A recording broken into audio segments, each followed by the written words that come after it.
El palacio confirmó algo que casi nadie esperaba, y que sin embargo en retrospectiva, muchos temían que se veía venir desde el principio.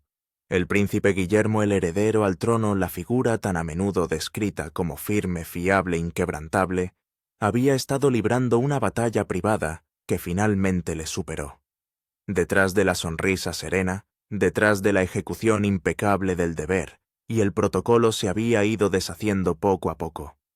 Las personas más cercanas a él habían observado cómo la tensión se agudizaba día tras día, conscientes del peligro pero impotentes para detenerlo.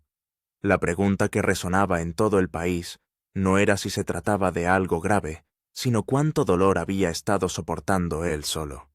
Esta fue la mañana en que la corona misma pareció resquebrajarse. La noticia llegó a las redacciones británicas cuando gran parte del país aún se agitaba bajo un pálido y frío cielo de diciembre. Precisamente a las 6:47 m, un comunicado del Palacio de Kensington apareció sin previo aviso. No hubo una preparación gradual ni una rueda de prensa cuidadosamente organizada para preparar al público. En su lugar, un mensaje crudo y controlado aterrizó con una claridad brutal, confirmando lo que los conocedores del palacio habían temido en silencio durante meses, pero nunca se habían atrevido a articular abiertamente. El príncipe Guillermo, el futuro rey, el hombre del que se esperaba que guiara a la monarquía a través de uno de sus capítulos más inciertos, tenía problemas. La reacción fue inmediata y profundamente emotiva. En Manchester, una mujer que esperaba en un andén casi vacío, a que llegara su primer tren, miró incrédula su teléfono y susurró: «William no. Cualquiera menos William». En Glasgow, una profesora jubilada se detuvo con el té de la mañana a medio camino de los labios y releyó las palabras una y otra vez, con la esperanza de haber entendido mal. En Londres, los transeúntes se detuvieron a mitad de camino. Cuando se filtró la noticia, la gente se quedó congelada, como si la propia ciudad hubiera perdido momentáneamente su ritmo. La realeza que siempre se había mostrado serena, controlada, preparada para cualquier crisis, había llegado a un punto de ruptura. En cuestión de minutos, la BBC interrumpió su programación matinal. Sky News reunió apresuradamente a los corresponsales reales, varios de los cuales parecían visiblemente conmocionados, mientras se esforzaban por transmitir la importancia de lo que acababa de confirmarse. Los presentadores de ITV bajaron la voz instintivamente, adoptando el tono normalmente reservado para los momentos de duelo nacional, porque en cierto modo esto parecía exactamente eso. No había habido muerte, ni escándalo, ni desgracia pública. En su lugar era algo más tranquilo, y de alguna manera más inquietante el colapso de un hombre en el que la institución había llegado a confiar casi por completo. Al otro lado del Atlántico, donde aún no había pasado la medianoche, las cadenas estadounidenses se apresuraron a reaccionar. El titular de última hora de la CNN era contundente e inquietante en su sencillez: «Palacio confirma que Guillermo está luchando». En la CBS, los presentadores intercambiaron miradas de inquietud antes de dirigirse a los telespectadores. Para los estadounidenses de más edad que recordaban la imagen de los hijos de Diana caminando detrás de su féretro en 1997, la noticia tocó una fibra especialmente dolorosa. Guillermo siempre había sido percibido como el fuerte, el protector, la encarnación de la continuidad y la resistencia. Ver cómo se rompía esa imagen les desorientó profundamente. Lo que hizo verdaderamente extraordinario el anuncio no fue solo su contenido, sino también el tono y el momento en que se hizo. La institución real es famosa por su resistencia a admitir la vulnerabilidad, especialmente cuando se trata de miembros de la realeza que trabajan. Durante siglos ha perfeccionado el arte de parecer inamovible, incluso cuando las presiones internas amenazaban con destrozarla.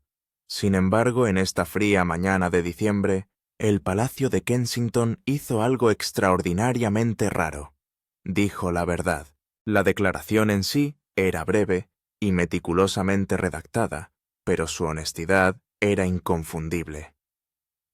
Tras un periodo de presión personal e institucional, sostenida el príncipe de Gales, reducirá su agenda para dar prioridad a su salud y al bienestar de su familia. No había eufemismos ni pretensiones de ajustes rutinarios, ni intentos de disfrazar la realidad. Era un reconocimiento directo de que Guillermo, tras meses de soportar cargas que habrían quebrado a muchos otros, ya no podía seguir al mismo ritmo.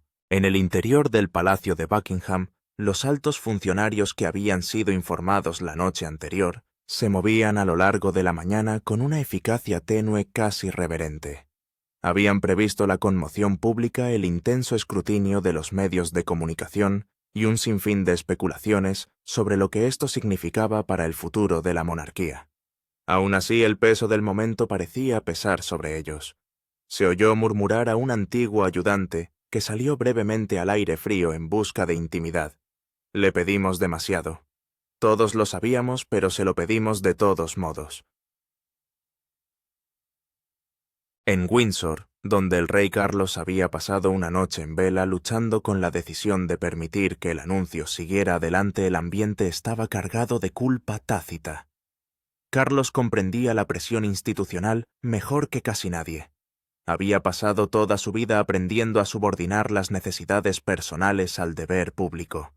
Pero ver a su hijo, el heredero que había criado para asumir esa misma responsabilidad, obligado finalmente a admitir que no podía soportarlo, solo le golpeó dolorosamente cerca de casa. La princesa Ana, una de las primeras en reconocer lo peligrosamente sobrecargado que estaba Guillermo, no sintió ninguna satisfacción al ver que se le daba la razón. Había advertido repetidamente que la estructura era insostenible, que concentrar tanta responsabilidad en un solo individuo, por muy capaz que fuera, era una receta para el colapso. Su reacción no fue de triunfo, sino de tristeza. La reina Camilla, que había visto crecer a Guillermo de adolescente, afligido a príncipe obediente, y luego a futuro rey abrumado, pasó la mañana reflexionando en silencio.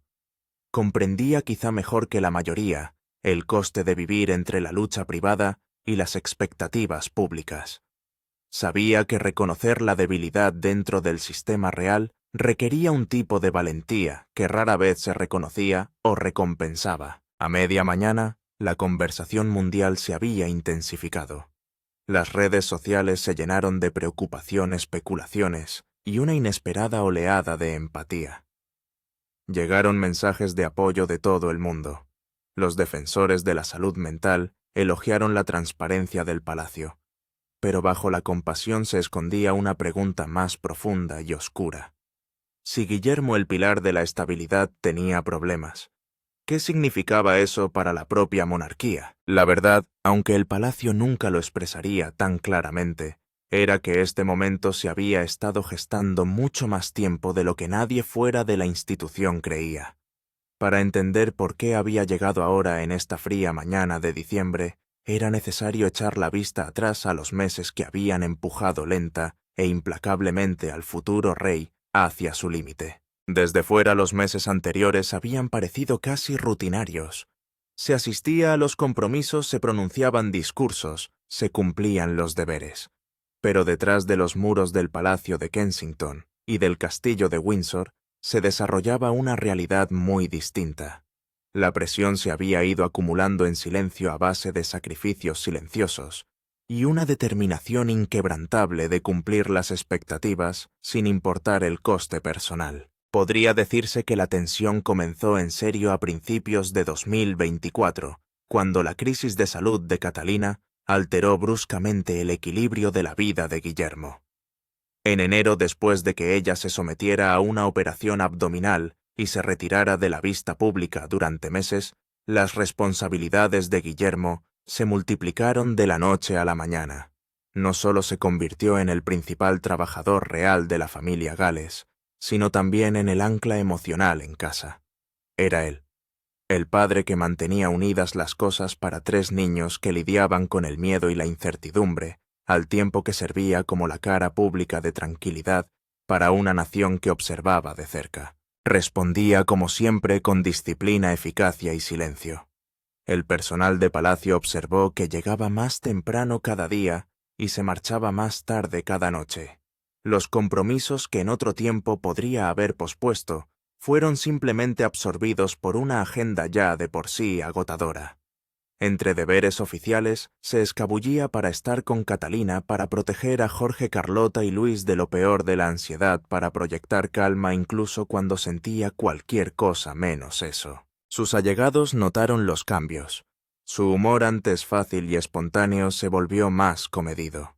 Su paciencia por lo general inquebrantable a veces se debilitaba durante las reuniones. Las pausas para comer desaparecieron por completo. Sin embargo, nunca bajó el ritmo, nunca pidió ayuda, nunca sugirió que la carga se había vuelto demasiado pesada. Y en esa negativa a dar un paso atrás, se sentaron silenciosa e inexorablemente los cimientos de esta mañana de diciembre. Entonces llegó el segundo golpe, el diagnóstico de cáncer del rey Carlos, anunciado públicamente en febrero, añadió otro estrato aplastante. De repente Guillermo no solo estaba apoyando a Catalina y gestionando sus propias obligaciones, estaba ocupando el vacío dejado por la reducción de la agenda de su padre, asumiendo responsabilidades constitucionales adicionales, asistiendo a reuniones y sesiones informativas, que normalmente corresponderían al monarca. Todo ello, mientras mantenía la ficción de que todo estaba bajo control. La princesa Ana lo vio primero. Durante una reunión privada a finales de marzo, observó a Guillermo al otro lado de la mesa y reconoció algo que había visto antes, en su propio espejo, durante los años difíciles, el tipo particular de agotamiento, que no proviene del cansancio físico, sino del agotamiento emocional, el aspecto de alguien que está solo en el trabajo y no le queda nada de reserva. Se lo comentó cuidadosamente a Charles, que estaba lidiando con sus propios problemas de salud y con el peso emocional de ver a su mujer y a su nuera atravesar una enfermedad grave. Charles escuchó con creciente preocupación, pero él también se sentía atrapado. La institución necesitaba que William funcionara. No había ningún plan alternativo, ningún heredero de reserva que pudiera llevar el peso, si William daba un paso atrás. A finales de la primavera, cuando Catalina comenzó su tratamiento contra el cáncer, la presión se intensificó aún más. Guillermo se enfrentaba ahora a la imposible tarea de mostrarse públicamente optimista sobre el pronóstico de su esposa, y en privado aterrorizado por el resultado. El personal declaró haberle visto a altas horas de la noche todavía en su escritorio trabajando en documentos informativos, después de pasar la tarde con su familia, decidido a no dejar escapar ninguna de sus responsabilidades. El verano no trajo alivio. La aparición de Catalina en Trooping the Colour, en junio, aunque se celebró públicamente como una señal positiva, requirió una enorme coordinación entre bastidores. Guillermo gestionó todos los detalles. La protegió hasta la extenuación, se aseguró de que se sintiera apoyada y protegió a los niños de la excesiva atención de los medios. El esfuerzo se cobró un peaje que ninguna cámara captó. A lo largo de este periodo, estaba ocurriendo algo más que pocos fuera del círculo más íntimo comprendían. Guillermo estaba absorbiendo el peso emocional de todos los que le rodeaban. Catalina se apoyó en él en sus momentos más oscuros. Carlos le confió sus propios temores sobre su salud. Los niños necesitaban la seguridad de que su madre se recuperaría. El personal buscaba en él estabilidad mientras la institución atravesaba su periodo más incierto en décadas. Y Guillermo, entrenado desde niño para ser el firme, el fiable, el futuro rey, que nunca se quiebra, aceptó todas las cargas sin protestar. En otoño, las grietas eran cada vez más difíciles de ocultar. Durante un compromiso en septiembre, un veterano corresponsal real observó que Guillermo parecía distraído, que sus respuestas eran más cortas de lo habitual y que su sonrisa no le llegaba a los ojos. Los ayudantes de palacio lo atribuyeron al cansancio de una agenda apretada, pero dentro del Palacio de Kensington, el personal sabía que no era así. Una noche de octubre, un asesor de alto nivel encontró a William trabajando casi a medianoche rodeado de papeles relacionados con asuntos constitucionales, informes sobre beneficencia y actualizaciones médicas familiares. Cuando le preguntó amablemente si necesitaba algo, William se limitó a negar con la cabeza y siguió leyendo. El asesor se marchó profundamente inquieto, reconociendo los signos de alguien que se agota, pero es incapaz de parar. Catherine, recuperándose pero aún frágil, empezó a notar cambios en su marido.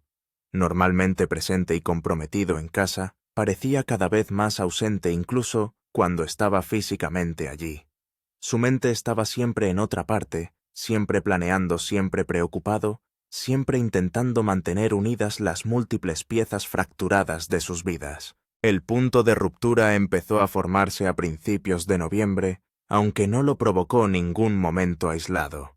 En su lugar, fue la acumulación los meses de ser fuerte por Catalina, el peso constitucional de apoyar a su padre, la responsabilidad paterna de proteger a 3 hijos durante la crisis. La presión institucional de representar a una monarquía sometida a un intenso escrutinio mundial y el dolor personal de ver a su esposa luchar contra el cáncer mientras mantenía oculto su propio miedo. A mediados de noviembre, las personas más cercanas a Guillermo empezaron a utilizar una palabra que habían evitado durante meses: insostenible. Ana fue la primera en decirlo durante una reunión familiar. Camilla se hizo eco días después.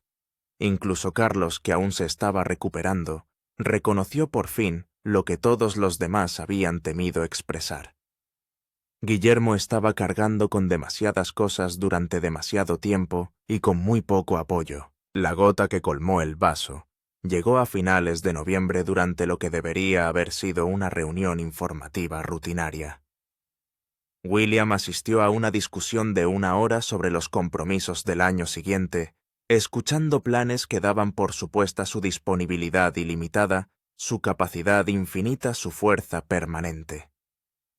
Cuando terminó la reunión se levantó, se acercó a la ventana, y por primera vez que nadie recordara, admitió en voz alta que no sabía cuánto tiempo más podría seguir a ese ritmo. Fue esa confesión silenciosa y devastadora la que puso en marcha los acontecimientos que condujeron al 21 de diciembre.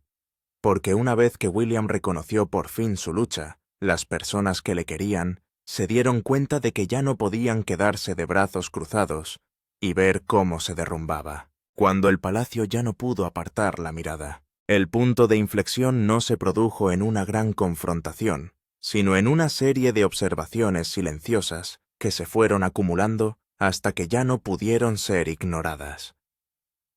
La princesa Ana, con décadas de experiencia en la lectura de los sutiles cambios de la dinámica real, fue la primera en formalizar sus preocupaciones. Ocurrió una fría mañana de principios de diciembre en el castillo de Windsor, en uno de los pequeños salones privados donde tradicionalmente se discutían los asuntos familiares más delicados, lejos de los oídos del personal. Ana había solicitado la reunión con Charles, y su tono no dejaba lugar a las habituales evasivas. Llegó con una carpeta algo poco habitual en alguien que suele fiarse de la memoria y el instinto. En su interior había notas de conversaciones con el personal del Palacio de Kensington, observaciones de recientes reuniones familiares y una cronología de la agenda de Guillermo en los últimos 6 meses. El documento pintaba un cuadro imposible de descartar. «Funciona», dice Anne dejando la carpeta sobre la mesa. «Pero no está bien. Hay una diferencia y hemos fingido no verla». Su voz tenía la firmeza que ella reservaba para los momentos en que el protocolo debía dejarse de lado en favor de la verdad. Charles, sentado frente a ella y con su propio cansancio visible en las arrugas de sus ojos, no respondió de inmediato. Sabía lo que le esperaba. Ana continuó metódica e inflexible.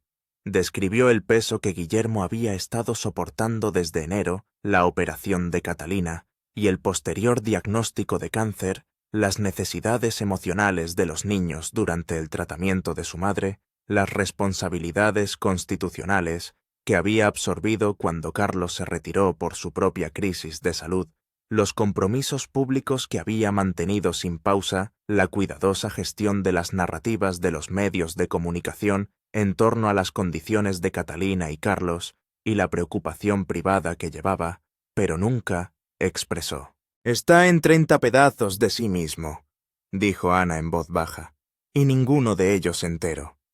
Era el tipo de observación que solo podía hacer alguien que había sobrevivido a décadas de presión real. Ana entendía lo que significaba fracturarse bajo el peso del deber y mantener al mismo tiempo una fachada pública impecable. Ella misma lo había vivido durante los años más oscuros de su propia vida. Carlos escuchaba con las manos juntas. Como padre sintió el agudo aguijón de la culpa. Como rey comprendió la posición imposible que todos habían contribuido a crear. La monarquía necesitaba a Guillermo funcional. La institución dependía de su firmeza especialmente, ahora que tanto Carlos como Catalina se enfrentaban a crisis de salud. Pero Ana tenía razón, habían estado pidiendo lo imposible y llamándolo deber. La conversación se fue enredando a medida que Anne detallaba incidentes concretos un momento a finales de noviembre, en el que William se había excusado de una cena familiar para ser encontrado 20 minutos después de pie, solo en un pasillo oscuro mirando a la nada. La frecuencia cada vez mayor con la que trabajaba pasada la medianoche, como si dejar de hacerlo fuera a permitir que todo lo que sostenía se derrumbara. La forma en que sus respuestas durante las reuniones se habían vuelto más breves, más mecánicas, como si funcionara con el piloto automático. La reina Camilla se unió a la discusión más tarde esa misma mañana, aportando su propia perspectiva, formada por años de navegar por el escrutinio público y el dolor privado. En el último año había visto cómo Guillermo pasaba de ser un príncipe seguro de sí mismo y comprometido a alguien que funcionaba a base de pura voluntad. «Me recuerda a ti», le dijo a Carlos, «en tus peores años. Presente pero ausente. Funcional pero vacío». La comparación golpeó profundamente a Pont y a Carlos. Recordaba aquellos años en los que el deber consumía todo lo demás, en los que la lucha personal estaba tan enterrada que casi lo destruía por dentro. Había sobrevivido pero a duras penas, y el precio había sido muy alto. Pensar en William recorriendo el mismo camino, tal vez hacia el mismo borde, era insoportable. Lo que más preocupaba a la familia no era el colapso dramático, sino la silenciosa descomposición de alguien a quien querían. William no se había derrumbado de forma espectacular, simplemente se había erosionado día a día, responsabilidad a responsabilidad, hasta que lo que quedó fue un hombre que realizaba movimientos que había perfeccionado, pero que ya no podía sostener. Dentro del Palacio de Kensington, el personal había mantenido sus propias conversaciones de preocupación. La secretaria privada de Guillermo, una mujer que había trabajado con él durante años, finalmente expresó lo que muchos habían estado pensando. Necesita intervención, no apoyo. El apoyo implica que se las arregla. No es así. La evaluación se compartió cuidadosamente con los altos funcionarios de la casa, que a su vez la pusieron en conocimiento de las personas más cercanas a Guillermo. Catherine, a pesar de su propio proceso de recuperación, estaba cada vez más alarmada. Conocía a su marido mejor que nadie sabía leer. Las señales que a otros se les pasaban por alto, el modo en que mantenía la tensión en los hombros, incluso en los momentos de tranquilidad en casa. La mirada distante cuando pensaba que nadie le estaba mirando, el cuidadoso control que mantenía sobre cada palabra, cada expresión, como si un desliz pudiera hacer que todo se desmoronara. Una noche de principios de diciembre, cuando los niños ya estaban dormidos por fin, se enfrentó a él directamente, no con ira, sino con la silenciosa devastación de quien ve a una persona a la que ama desaparecer bajo una carga que se niega a dejar. «Te estás ahogando», dijo simplemente, «y no dejas que nadie te suba». La respuesta de William fue un desvío practicado. Estaba bien solo ocupado. La agenda se aliviaría pronto. Todo era manejable. Pero Catherine, físicamente debilitada pero emocionalmente lúcida, no aceptó la tranquilidad. «Llevas diciendo eso desde enero», replicó ella.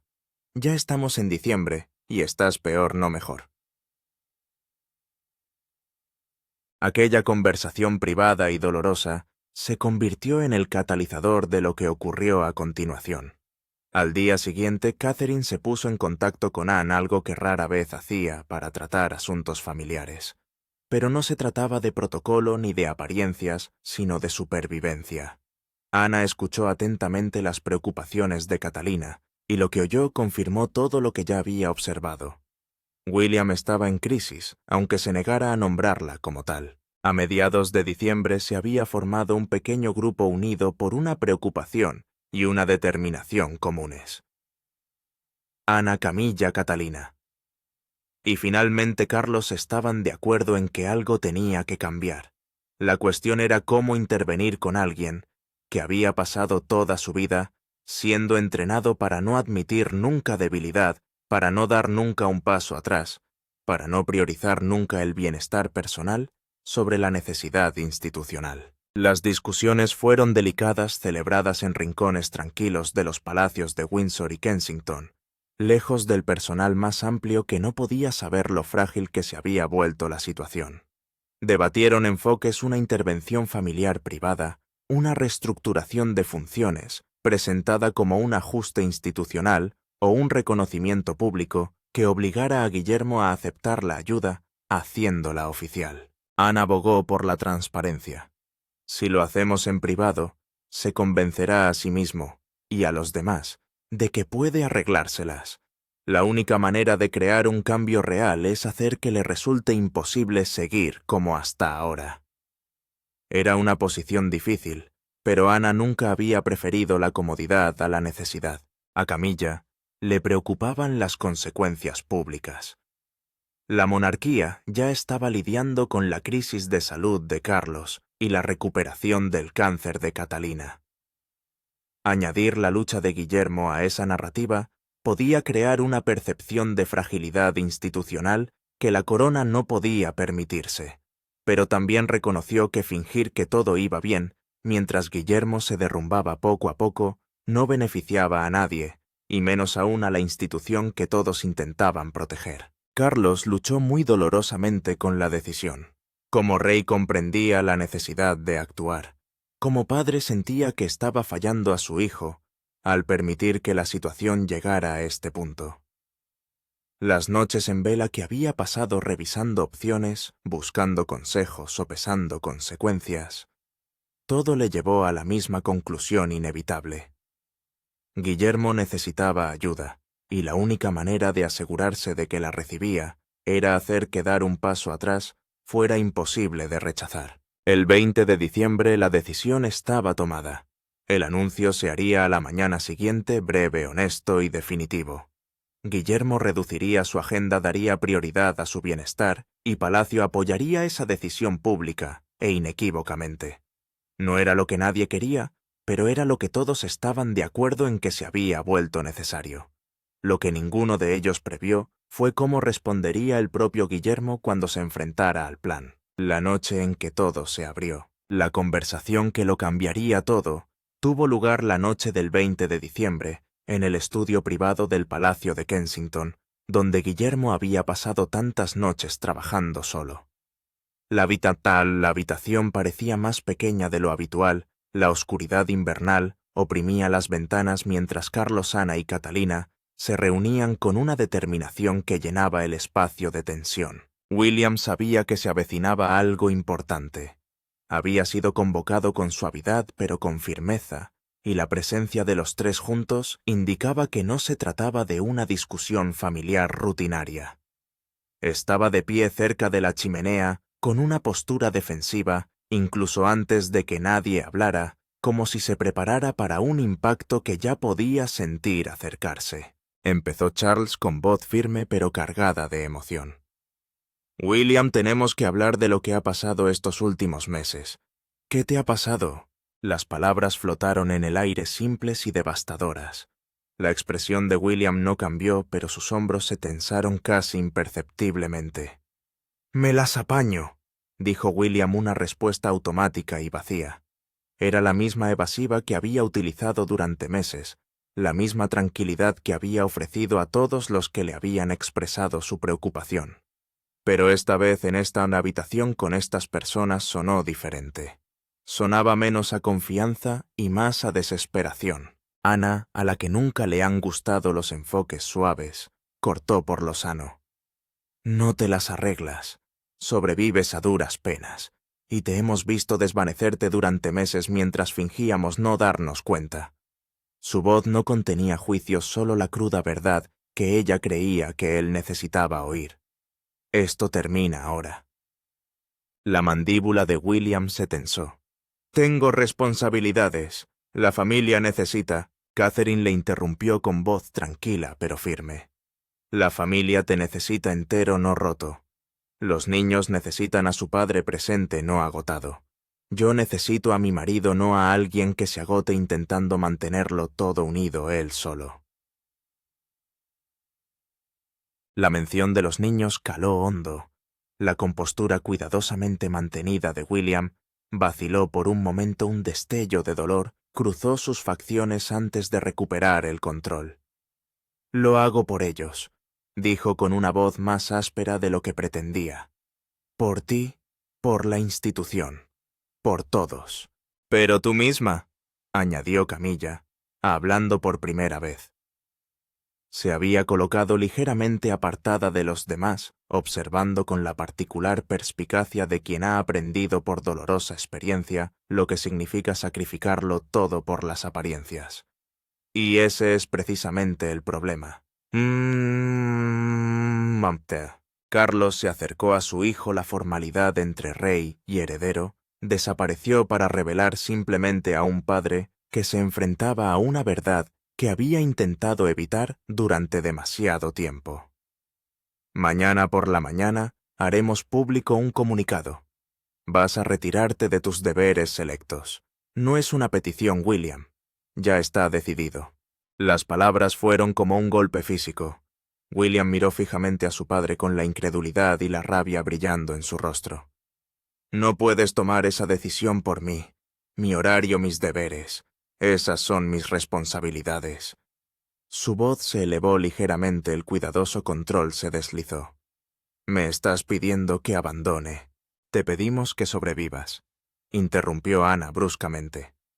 Hay una diferencia. Y si no puedes verla, eso demuestra exactamente por qué es necesaria esta intervención. Sacó la carpeta que le había enseñado a Charles semanas antes y la dejó sobre el escritorio. Hemos documentado todo. Las noches en vela, las comidas perdidas, los momentos en que el personal te ha encontrado solo con cara de haber olvidado dónde estás. Esto no es sostenible, y no vamos a ver cómo te destruyes a ti mismo. William alargó la mano hacia la carpeta y luego se detuvo como si al tocarla todo se volviera real de un modo que no podía deshacer.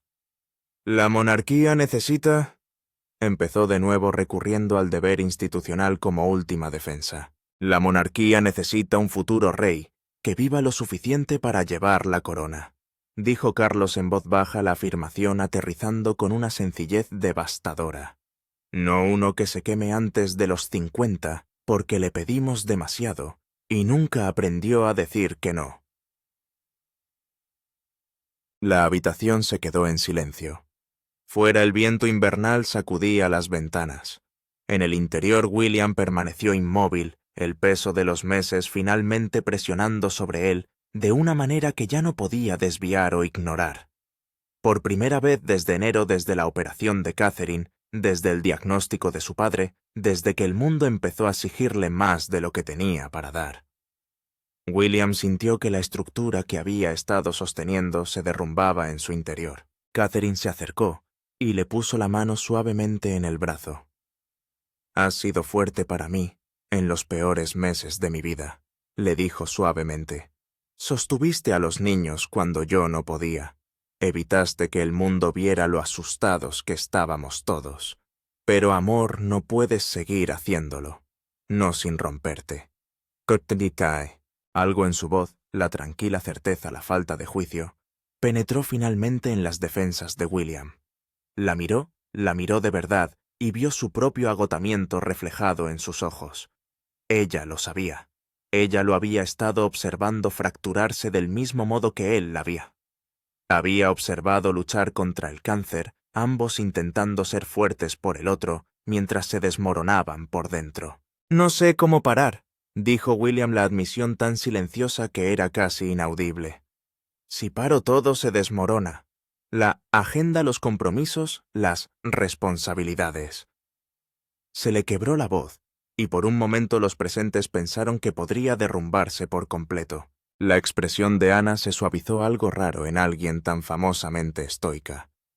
«No se desmorona, se adapta.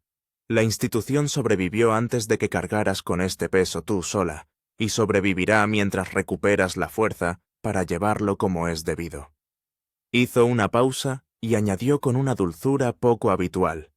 «Pero tienes que dejar que te ayudemos. Tienes que permitirte ser humano». Charles apoyó la mano en el hombro de William, un gesto sencillo pero profundo. «He cometido muchos errores como padre», dijo con la voz cargada de emoción. «Pero no cometeré el error de ver cómo mi hijo se destruye a sí mismo por el deber mientras yo me quedo de brazos cruzados. La declaración se hará pública mañana. Usted dará un paso atrás y nosotros le apoyaremos en lo que venga». William estaba allí rodeado de las personas que mejor le conocían, que le habían visto intentar ser todo lo que el mundo exigía y más. La lucha fue desapareciendo poco a poco, y fue sustituida por algo que casi parecía alivio. No era felicidad ni paz, sino la rendición exhausta de alguien a quien por fin se le había dado permiso para parar. «¿Qué le digo a la gente?», preguntó finalmente con la voz hueca. «¿Qué digo cuando me preguntan por qué el futuro rey no puede con sus responsabilidades?» «Diles la verdad», respondió Catherine, «que eres humana, que has estado soportando un peso imposible durante un año imposible. Que dar un paso atrás no es debilidad, es sabiduría». Le apretó suavemente el brazo. Y cualquiera que no entienda eso no merece una explicación. La reunión continuó durante otra hora trabajando en la logística, discutiendo la redacción de la declaración, preparándose para la inevitable reacción pública. Pero el momento crítico había pasado. William había aceptado no con entusiasmo, sino con la resignada aceptación de alguien que por fin comprendía que no tenía otra opción.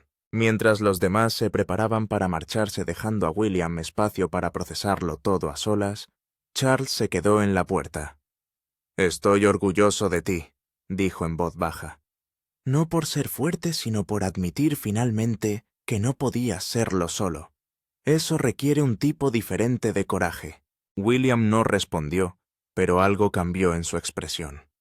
Tal vez fuera comprensión, tal vez fuera el primer atisbo de alivio tras meses de tensión acumulada, o tal vez fuera simplemente que el agotamiento por fin tenía permiso para existir. La puerta se cerró suavemente dejando a Guillermo solo en el estudio donde había pasado tantas noches, intentando mantenerlo todo unido. Mañana por la mañana, el mundo se enteraría de lo que sus más allegados sabían desde hacía meses. El futuro rey tenía problemas, y por primera vez en su vida iba a dejarse ayudar. Afuera la escarcha comenzó a formarse en las ventanas. Dentro Guillermo se sentó pesadamente en la silla junto a la chimenea y por fin se permitió sentir el peso de todo lo que había estado cargando. La mañana en que el mundo supo la verdad, las horas entre la medianoche y el amanecer del 21 de diciembre, transcurrieron con una inquietante quietud en el interior del Palacio de Kensington. Guillermo apenas había dormido moviéndose inquieto por los apartamentos privados, mientras Catalina le observaba con tranquila preocupación. Volvía una y otra vez a la ventana, contemplando la oscuridad como si buscara algo que no podía nombrar. A las 5:30 había dejado de fingir que descansaba y se sentó solo en el estudio, esperando el momento que lo cambiaría todo.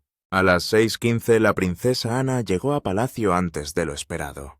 Encontró a Guillermo exactamente donde había previsto, rodeado de los familiares atavíos del deber, pero con un aspecto más aislado del que nunca le había visto.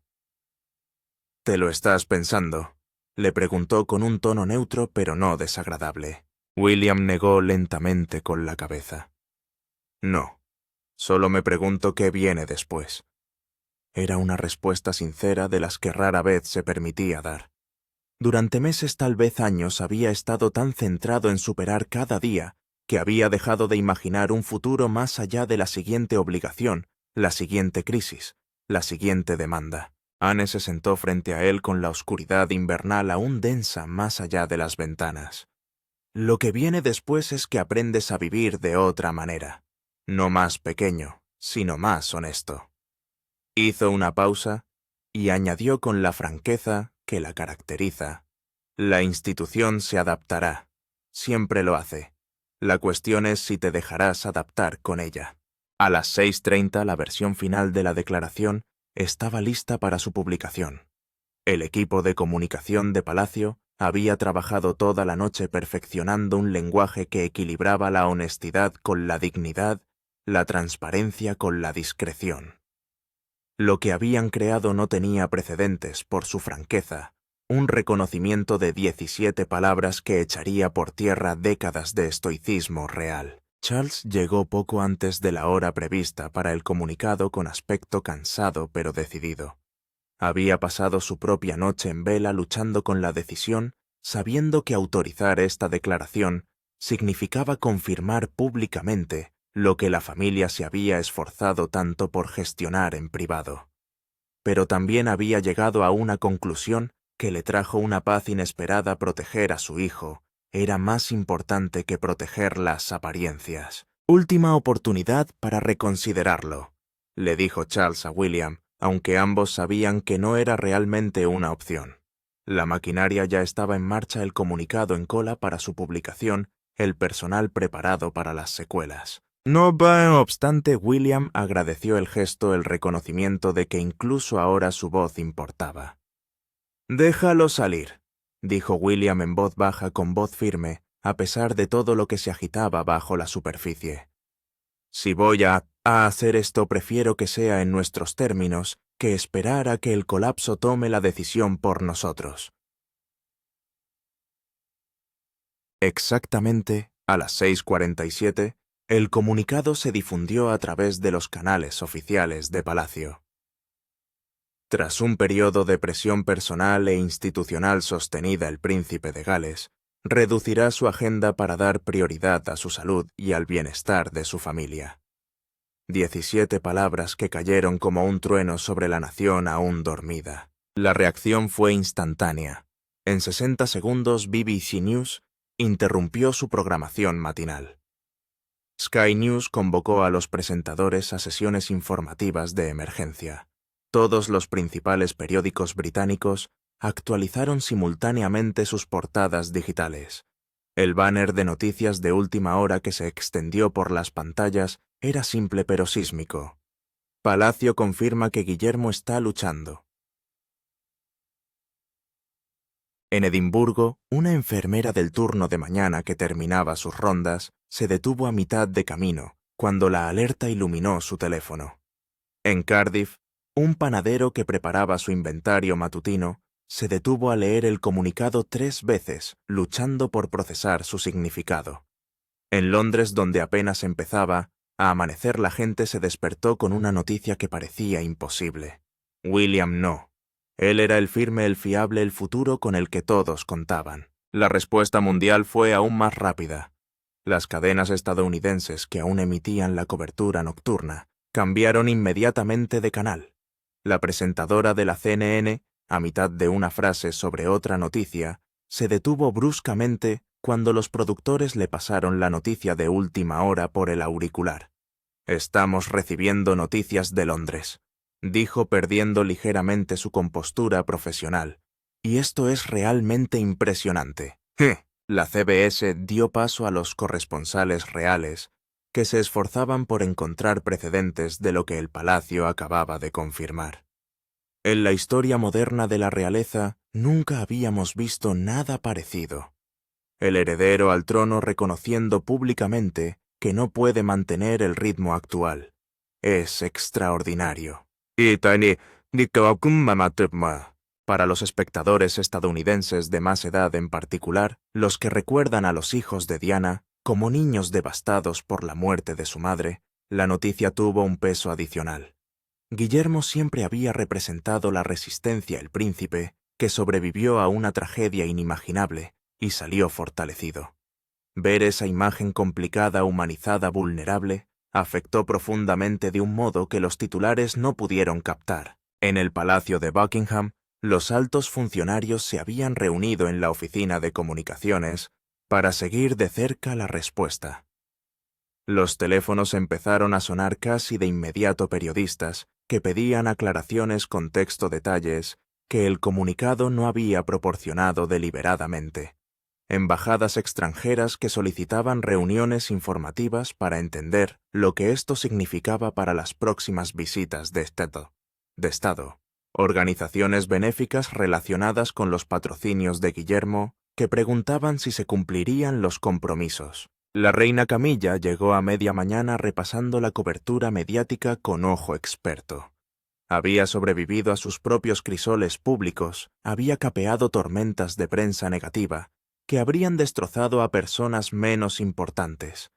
Pero incluso ella parecía afectada por la intensidad de la reacción mundial. «Se preocupan por él», observó en voz baja a un ayudante. «Eso es lo que significa todo este ruido. Están preocupados». La princesa Ana, característicamente directa, pasó la mañana gestionando ajustes prácticos. En colaboración con los programadores de Palacio, inició el proceso de redistribución de los próximos compromisos de Guillermo. Algunos se pospondrían, otros se reasignarían a distintos miembros de la familia. Unos pocos considerados esenciales permanecerían en el calendario de Guillermo, pero con parámetros ajustados, menos viajes, eventos más cortos, tiempo de recuperación incorporado. La decisión de Palacio de no dar más detalles que los que se dieron en el comunicado inicial fue deliberada, pero difícil de mantener. Los periodistas insistieron en que se dieran detalles concretos. ¿Con qué estaba luchando exactamente Guillermo? Salud física, salud mental. Volvería a sus obligaciones. ¿Cuándo? Las preguntas se sucedieron sin cesar, pero la respuesta oficial se mantuvo constante. El príncipe de Gales está dando prioridad a su bienestar durante un período difícil. No se darán más detalles por el momento. A media mañana, Catalina emitió su propio comunicado a través del Palacio de Kensington, una sola frase que de alguna manera transmitía todo lo que el comunicado oficial había dejado sin decir. Nuestra familia agradece la comprensión y la privacidad que se nos ha brindado durante este tiempo. Estaba firmado simplemente C, la inicial informal que sugiere una comunicación más personal que institucional. Lo que el Palacio no pudo controlar fue la amplia conversación que estalló en las redes sociales y en los paneles de radio y televisión.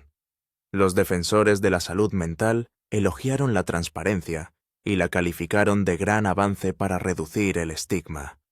Los historiadores de la realeza debatieron si esto representaba una evolución institucional o una crisis. Los comentaristas políticos se preguntaron si la monarquía podría soportar la retirada de otro miembro de la realeza, aunque fuera temporalmente, pero por debajo del análisis y la especulación corría una corriente más profunda, la preocupación genuina por un hombre al que el mundo había visto crecer, casarse, ser padre y comportarse con una firmeza que parecía inquebrantable. La comprensión de que incluso alguien con todos los privilegios, todos los recursos y todos los sistemas de apoyo puede llegar a un punto de ruptura resonó mucho más allá de los círculos de observadores reales. A medida que el sol de invierno subía sobre Londres quemando la escarcha matinal, una verdad se asentaba en la conversación global. El anuncio de Palacio del 21 de diciembre no solo había confirmado la lucha de Guillermo, confirmaba algo más fundamental sobre el coste del deber, los límites de la resistencia humana y el valor necesario para admitir cuando la fuerza por sí sola no es suficiente, cuando la corona se remodela. Las consecuencias inmediatas del anuncio del 21 de diciembre revelaron algo para lo que el Palacio se había preparado en silencio pero que esperaba evitar la confusión institucional que se produce cuando una piedra angular debe ser retirada de repente, aunque sea temporalmente. A media tarde, los altos funcionarios de la Casa Real se habían reunido en los despachos privados del Palacio de Buckingham. Los mapas de las próximas agendas reales se extendían por todas las superficies disponibles como planos de batalla que requieren una rápida revisión. La princesa Ana tomó la iniciativa con la eficacia que la caracteriza. Revisó los compromisos de Guillermo para los 3 meses siguientes, dividiéndolos en categorías obligaciones constitucionales esenciales, que no podían posponerse, compromisos benéficos de alto nivel, que podían reasignarse, y apariciones rutinarias que simplemente se cancelarían. Su evaluación fue clínica pero no fría.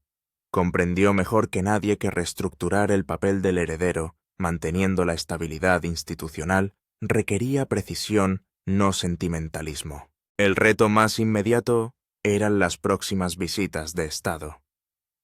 Guillermo tenía previsto representar al rey en una reunión de la Commonwealth a finales de enero y en un encuentro bilateral con líderes europeos en febrero. Ambas tenían un peso diplomático que no podía transferirse fácilmente. Tras considerarlo detenidamente, Ana aceptó encargarse ella misma del compromiso con la Commonwealth, mientras que Carlos, si su salud se lo permitía, se ocuparía personalmente de la reunión europea. Camilla pasó la tarde gestionando otro tipo de consecuencias, la respuesta emocional de Carlos, al ver cómo su decisión se hacía pública. El rey había autorizado la declaración, comprendía su necesidad, pero ver la reacción mundial, leer las especulaciones sobre lo que había llevado a su hijo a ese punto, le pesaba mucho. Camilla lo encontró a media tarde en su estudio privado mirando las noticias con una expresión que reconocía de sus periodos más oscuros. «Hiciste lo correcto», le dijo en voz baja sentándose a su lado, «aunque ahora no lo parezca». Charles asintió pero no habló. La culpa de un padre se enfrentaba al deber de un rey, y ninguno de los dos bandos ganaba. En el palacio de Kensington, Catalina había tomado el control del entorno inmediato con intensidad protectora. Se prohibió toda cobertura informativa en los apartamentos privados. El personal recibió instrucciones de filtrar las llamadas sin piedad, permitiendo el paso solo a la familia y a los asuntos más esenciales de palacio. Las rutinas de los niños continuaron sin cambios, un ancla deliberada de normalidad mientras todo lo demás cambiaba. El propio William pasó el día en un extraño estado de insensibilidad. El alivio que había sentido la noche anterior, el permiso para parar por fin, había dado paso a algo más complicado. Ansiedad por la percepción pública, culpabilidad por la redistribución de tareas a otros, miedo a quedar un paso atrás le convirtiera exactamente en el tipo de heredero débil que los críticos siempre habían susurrado que podría llegar a ser. Catherine lo encontró a última hora de la tarde, junto a la ventana, observando cómo se formaba escarcha en el cristal a medida que se iba haciendo de día. «¿Te arrepientes?», le preguntó, aunque ya conocía la respuesta por la tensión de sus hombros. «Demasiados para contarlos», admitió William, y ninguno que cambiara lo que tenía que pasar. Era la valoración más honesta que podía ofrecer el reconocimiento de que la necesidad y la comodidad rara vez coinciden. Por la tarde, el palacio emitió un segundo comunicado más breve en el que aclaraba que la reducción de funciones de Guillermo era indefinida, ligada a su recuperación, y no a un calendario fijo. La decisión era estratégica, ya que evitaba especulaciones sobre las fechas de regreso y mantenía la flexibilidad institucional. Pero también indicaba algo más significativo: el palacio estaba dando prioridad al bienestar real de Guillermo sobre la gestión de las expectativas públicas. La respuesta internacional a esta aclaración se dividió en líneas conocidas. Los medios de comunicación británicos, especialmente los dirigidos a espectadores de mayor edad, expresaron un apoyo cauto, mezclado con preocupación por la estabilidad monárquica. La cobertura estadounidense se inclinó más hacia el interés humano con programas matinales que programaban a expertos en salud mental para debatir las implicaciones más amplias de que figuras públicas reconocieran su lucha. Lo que más sorprendió a los funcionarios de Palacio fue la abrumadora empatía del público. Una encuesta realizada a última hora del 21 de diciembre mostró que el 73% de los británicos apoyaba la decisión de Guillermo con cifras aún más altas entre los mayores de 50 años que le habían visto pasar de niño afligido a príncipe obediente. La narrativa no era el colapso o el fracaso, era el coraje y la necesaria autopreservación. A medida que la noche invernal se hacía más profunda sobre Londres, los ajustes institucionales continuaban. El personal trabajaba hasta tarde actualizando calendarios, informando a las organizaciones benéficas sobre los cambios, coordinándose con las oficinas gubernamentales sobre la cobertura constitucional. La monarquía construida para resistir siglos de turbulencias hacía lo que siempre había hecho: adaptarse, absorber, sobrevivir. Pero en el interior de los apartamentos privados del Palacio de Kensington ocurría algo más tranquilo. Guillermo estaba sentado con su familia, la cena terminada, los niños, preparándose para irse a la cama, el caos del día, por fin asentándose en la quietud. Por primera vez en casi un año, no pensaba en las obligaciones de mañana, ni en la crisis de la semana siguiente. Simplemente estaba presente aquí y ahora, permitiéndose ser humano en lugar de implacablemente real. El coste de llegar a este punto había sido elevado. Exposición pública, trastorno institucional, vulnerabilidad personal expuesta al consumo mundial. Pero mientras George, Charlotte y Louis se despedían, mientras Catherine se acomodaba a su lado con comprensión más que con expectación, William sintió algo que no había sentido en meses. No paz todavía, no, sino la posibilidad de tenerla. Y para un hombre que había pasado un año ahogándose, la posibilidad se sentía como oxígeno.